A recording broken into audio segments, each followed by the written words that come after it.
All right, buckle up, everybody, because today we're taking a deep dive into a pretty complex area, psychotic disorders, and specifically schizophrenia. Yeah. We've got a ton of research and case studies to go through, so by the end of this, you should have a much better understanding of not just the definitions, but the theories behind it, Right. the research, and what it all means in real-world terms. Yeah, it's a really fascinating area, and a lot of times it's misunderstood, I think. To really grasp this, you need to kind of shift your thinking. Okay. Most people, when they hear psychosis, they think of that as the diagnosis. Right. But it's actually more of a symptom. It's like having a fever, right? Exactly. It's just an indication that something is wrong, but you don't know what. Perfect analogy, yeah. Yeah. Psychosis is a sign that something's off in the brain, but it doesn't really tell us the whole story. And so Okay. while it's a key part of schizophrenia, it can show up in other conditions as well. So if psychosis is the symptom, what are we actually looking for then to diagnose schizophrenia? That's where things get really interesting. So we look for a certain cluster of symptoms.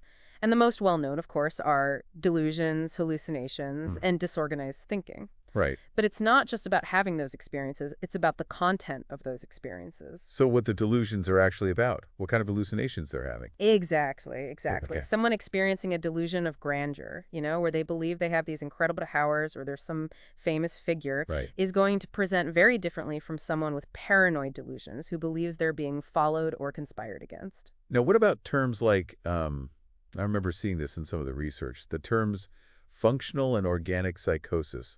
What do those mean? Yeah, those are definitely terms that were used more in the past. Okay. Functional implied more of a psychological root, whereas organic pointed to a biological cause, like a brain injury. Okay. But today we've moved away from that strict distinction. So how do we classify them now? Well, now we tend to focus more on the primary features of the illness. So, for example, is it primarily involving delusions, or is it a combination of symptoms? Okay. And so that helps us differentiate between, things like delusional disorder, where the main issue is persistent, non-bizarre delusions, Right. versus something like schizophrenia, where you see a wider range of symptoms. Okay. So it's a more nuanced approach than just simply functional versus organic. Exactly. And then within these primary psychoses, we've got diagnoses like brief psychotic disorder, schizophreniform disorder, schizoaffective disorder. It's quite a range of different... It is a lot to keep track of. Yeah. But for this deep dive, let's maybe just focus on schizophrenia as our main example. Okay. Because it's often considered kind of the prototype for these conditions. Okay, that makes sense. And it's got a fascinating history, too. I came across this term while I was, reading through some of the research. Dementia praecox? Is that an older term? It is, yeah. It was coined by Emil Kraepelin Okay. back in the late 1800s. And he believed that this dementia praecox inevitably led to mental deterioration. Oh, wow. And thankfully, our understanding has come a long way since then. So no more doom and gloom outlook? No, not at all. Okay. I mean, while it can be, chronic and certainly challenging, Right. it doesn't always follow this kind of downward spiral. Okay. In fact, we recognize that it typically involves 3 phases: Okay. the prodromal, the active, and the residual. So what might somebody be experiencing during that prodromal phase? So imagine it like a slow fade. Okay. Work starts to suffer, hygiene sleeps, sleep gets all messed up. You might even feel like you're on this strange kind of solitary mission that only you understand. And then comes the active phase, Right. which is, I'm assuming that's what most people think about when they think about schizophrenia. Yeah, this is when the more prominent psychotic symptoms really take center stage. Right. The disorganized thinking becoming more apparent. Okay. The delusions take hold. Hallucinations might start. The world can just feel incredibly overwhelming. And then what about the residual phase? Is that like kind of a recovery period? It's not quite a recovery period. The intensity of the psychotic symptoms might decrease, but there can still be some, lingering effects. Okay. Social withdrawal might continue.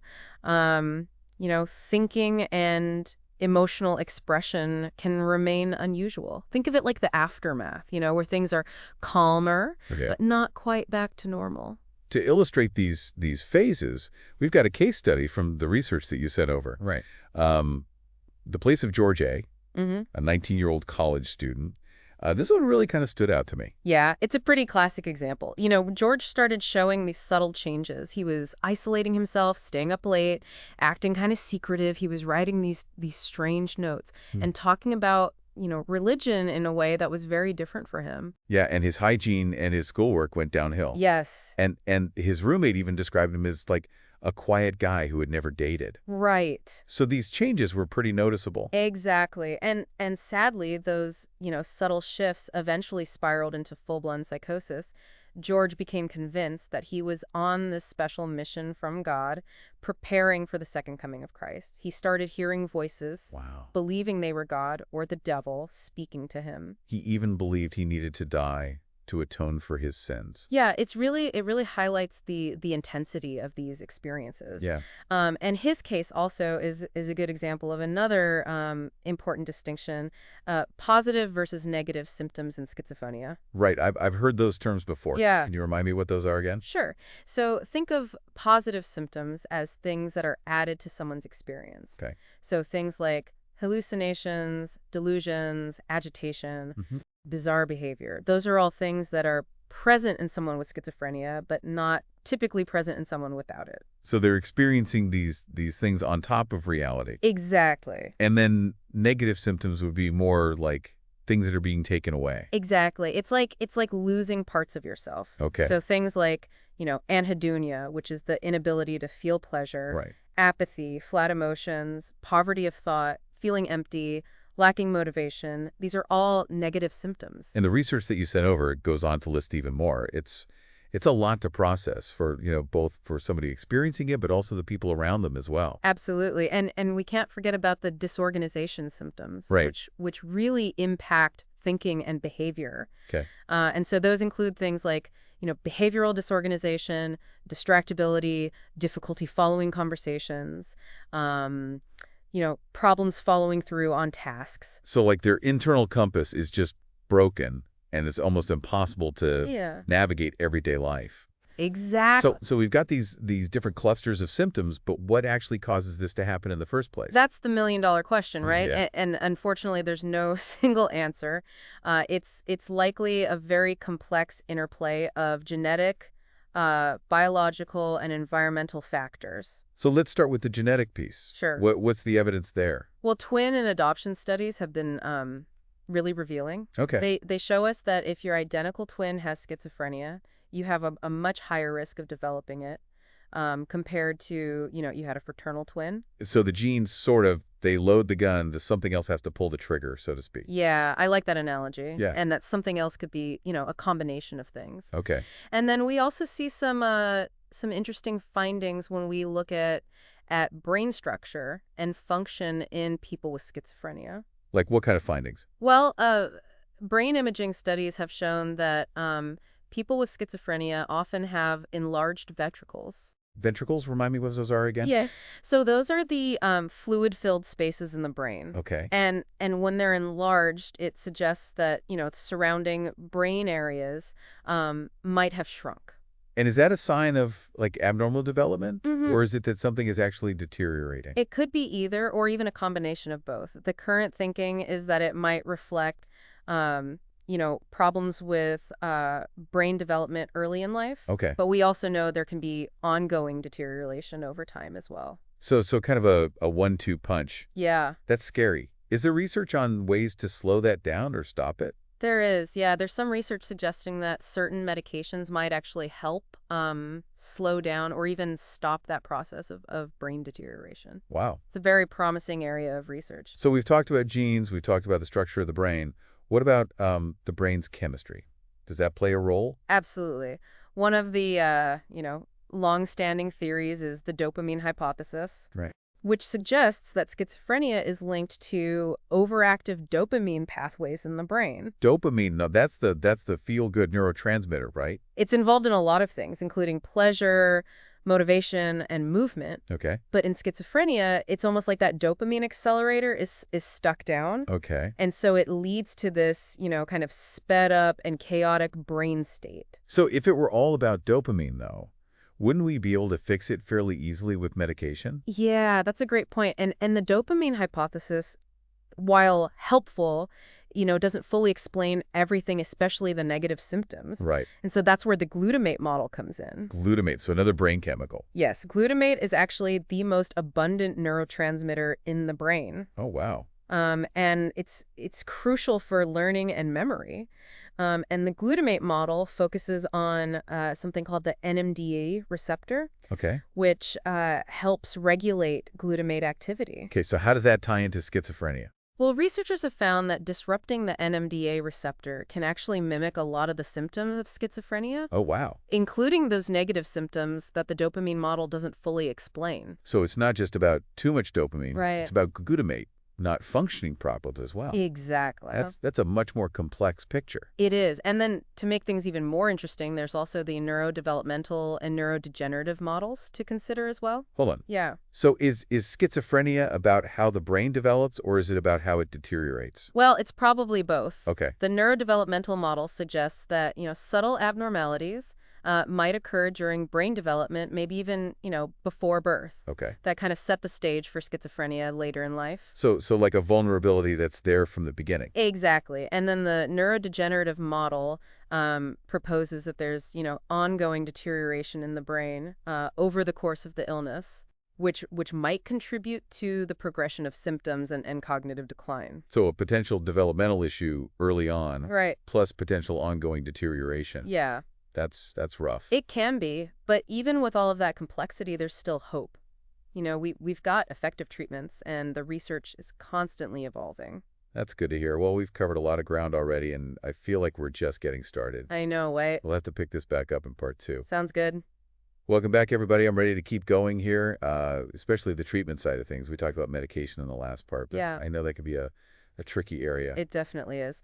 Antipsychotics can be really effective at managing those positive symptoms of schizophrenia, the hallucinations and delusions, but they're not without their downsides. Yeah, side effects are a big concern, I imagine. And it's a tough decision for someone to have to weigh, the benefits of the symptom relief against the potential side effects. Absolutely. It really is a balancing act, and it's not always, an easy choice to make. So what are some of the common side effects that folks might experience with these medications? Well, it varies, from person to person, but some of the common ones include weight gain, drowsiness, movement problems, even hormonal changes. I can see why somebody might hesitate to take medication if they're worried about, those sorts of side effects. It's a valid concern, and it's why, open communication between the person with schizophrenia and their doctor is so important. Right? It's about finding the right medication, the right dosage Right. to minimize those side effects, but still effectively, managing the symptoms. So really finding that sweet spot, the best possible balance for each person. Exactly. And sometimes that means, exploring alternative treatment options or adjusting the medication over time. It's not just a one and done kind of thing.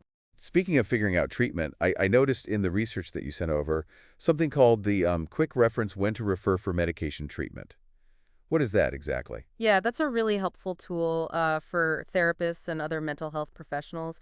It basically outlines a range of situations where it might be appropriate to refer someone for a medication evaluation. So it's kind of like a guide to help professionals make informed decisions about whether or not medication is a good option. That's a good way to put it. Yeah, it lists things like psychosis due to another medical condition, depression with psychotic features, schizophrenia, other psychotic disorders, drug-induced states, and even severe personality disorders. Wow, that's quite a list.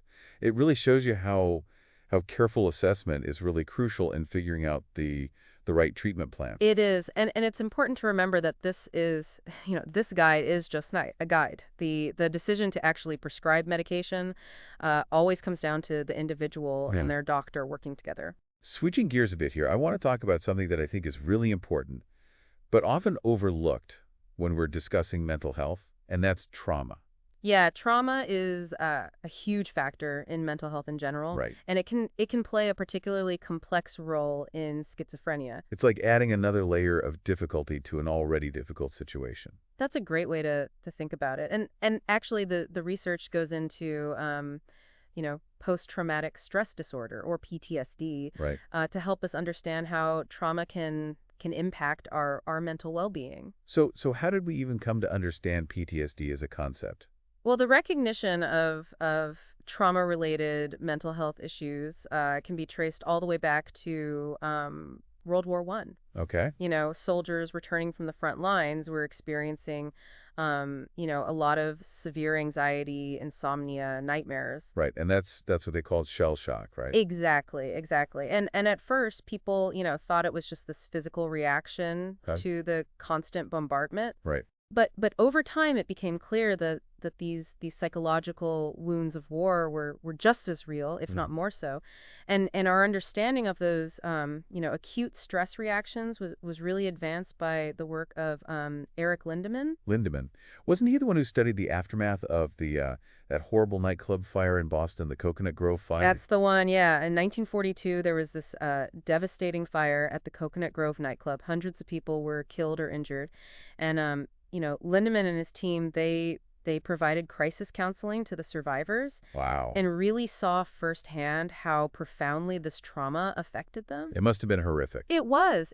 And he started to identify, these common patterns of emotional response to the trauma. Okay. Things like intense emotional swings, intrusive thoughts and memories, nightmares, even psychosomatic symptoms. So he was one of the first to really recognize that trauma could have these lasting mental and emotional consequences. He really was a pioneer in the field.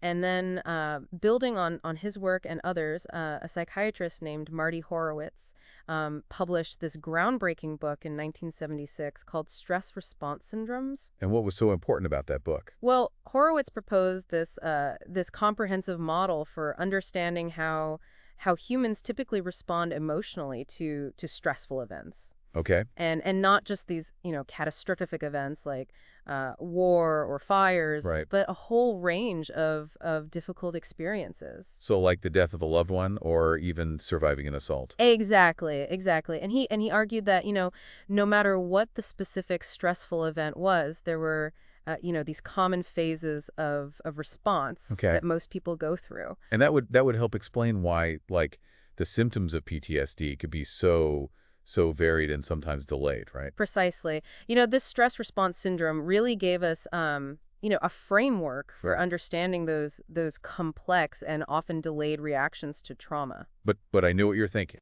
Yeah. How does this all connect back to schizophrenia? Well, while PTSD and schizophrenia are definitely, distinct diagnoses, Right. there's growing recognition that trauma can actually play a role in the development and the course of schizophrenia. So you're saying that experiencing trauma could actually make somebody more vulnerable to developing schizophrenia? That's one possibility. Research has shown that people with schizophrenia tend to have higher rates of trauma exposure Okay. compared to the general population. And it's not just about the trauma itself, right? It's about how people cope with it. That's right. Trauma can have a significant impact on brain development, on how we regulate stress, on the coping mechanisms we develop, and all of these things can interact with, the underlying vulnerabilities that Right. might be associated with schizophrenia. It's kind of like a perfect storm of factors coming together. Yeah, and the impact of trauma, it can show up in different ways. Okay. For some people with schizophrenia, it might make their existing symptoms worse, harder to manage. So the symptoms become more intense or more frequent. Exactly. And for others, it might trigger new symptoms entirely. Wow. Or contribute to relapses. It's like the trauma kind of throws off the balance that they've achieved in managing their schizophrenia. So it's crucial for anyone working with somebody with schizophrenia to be aware of any history of trauma. Absolutely. And that's where trauma-informed care comes in, right? Right. It's about, creating a safe environment for someone to talk about those experiences Right. and get the appropriate support. It's about treating the whole person, not just the diagnosis. Couldn't have said it better myself. We've covered a lot in this episode, from the nuances of schizophrenia symptoms to the complexities of treatment. Yeah. And the role of trauma. It's been a real deep dive. It really has. But before we move on to the final part, Yeah. I wanted to touch on something you mentioned earlier about how our understanding of schizophrenia is always evolving. Yeah, that's such a critical point. What we know today might be, completely different tomorrow. New research is always emerging. So this is a dynamic field then. It's not we don't have all the answers. Not at all, and that highlights how important it is to stay up to date, on the latest developments in schizophrenia research Right. and treatment. And for those living with schizophrenia, it means that there's always hope for new treatments and So new interventions down the road. it's a journey, it's not a destination. Well said.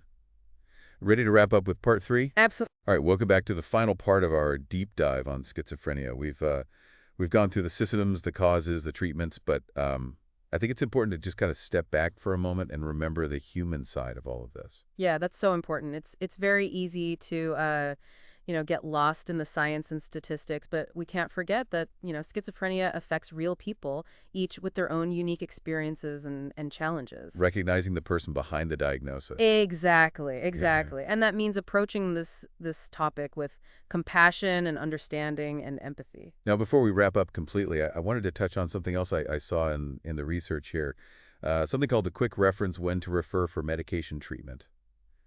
What's that all about? So that's a handy tool for mental health professionals to kind of help them figure out when it might be appropriate to refer someone for a medication evaluation.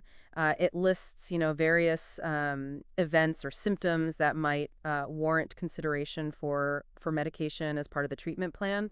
So it's like a checklist for professionals to make sure they're considering all the bases when they're recommending treatment. That's a good way to think about it. Yeah, it covers a pretty broad range of situations, from psychosis that's caused by an medical condition to depression with psychotic features, schizophrenia, other psychotic disorders, drug-induced states, severe personality disorders, and even manic episodes. It's a pretty comprehensive list. It just underscores how important a thorough assessment is to make sure that somebody is getting the most appropriate help. Absolutely. And while this guide is a really valuable resource, it's important to remember that it's just a starting point. Right. The decision to prescribe medication is always made on a case-by-case basis, taking into account, the individual's needs and their doctor's clinical judgment. So it's not a one-size-fits-all approach by any means. Not at all. Mental health treatment is highly individualized, and healthcare providers need to consider each person's unique, circumstances and preferences. I want to shift gears just a bit here and talk about something that I think is often overlooked in discussions about mental illness just in general, and that's the role of hope. Yeah, hope is so essential. It's the belief that things can get better, that recovery is possible, and that, a fulfilling life is within reach. And it's not just wishful thinking, right? There's actual evidence that hope plays a role in the recovery process. Absolutely. Studies have shown that people with schizophrenia who have a strong sense of hope tend to have, better outcomes. Oh, wow. They may have, improved social functioning, reduced symptoms, and an overall better quality of life. So it's not just about managing the illness. It's also about believing in a brighter future. I couldn't agree more. And that hope can come from many sources, supportive relationships, meaningful activities, personal growth, and even, advancements in treatment. It's about finding those glimmers of light, even in the midst of darkness. That's a beautiful way to put it. And I think one of the most powerful sources of hope is seeing other people who've lived with schizophrenia achieve recovery and go on to lead fulfilling lives. There's something so inspiring about stories of resilience and triumph over adversity. Absolutely. It's so crucial to share those stories, to challenge the stigma surrounding schizophrenia and to show that recovery is not only possible, it happens. Well, as we wrap up this deep dive, I think it's important to just highlight a few key takeaways about schizophrenia. First and foremost, while it is a complex and multifaceted condition, it's not a life sentence. Right. With the right treatment, support, and a commitment to ongoing care, people with schizophrenia can live, meaningful and productive lives. And we can't forget that schizophrenia affects individuals, each with their own unique story. Absolutely. Compassion, understanding, empathy are so important. Absolutely. And lastly, hope is a powerful force in the recovery process. Yeah. We need to foster hope, both for individuals with schizophrenia and their loved ones. Love that. And if there's one final thought that I want to leave our listeners with, it's this. If psychosis can be thought of as a warming light, a signal that something's wrong, what does that tell us about the importance of early intervention and mental health awareness? That's a powerful question to ponder. Early intervention and mental health awareness are so vital in addressing mental health challenges, including schizophrenia, Right. before they become more severe and debilitating. It's about recognizing the signs, seeking help early, Yes. and creating a culture where mental health is valued and supported. It's about remembering that mental health is just as important as physical health. On that note, we'll wrap up this exploration of schizophrenia. I encourage you to continue learning about this complex and often misunderstood condition. Remember, knowledge is power, especially when it comes to mental health. Thank you for joining us on this deep dive. Yeah. Keep asking questions, keep learning, and keep that spark of hope alive.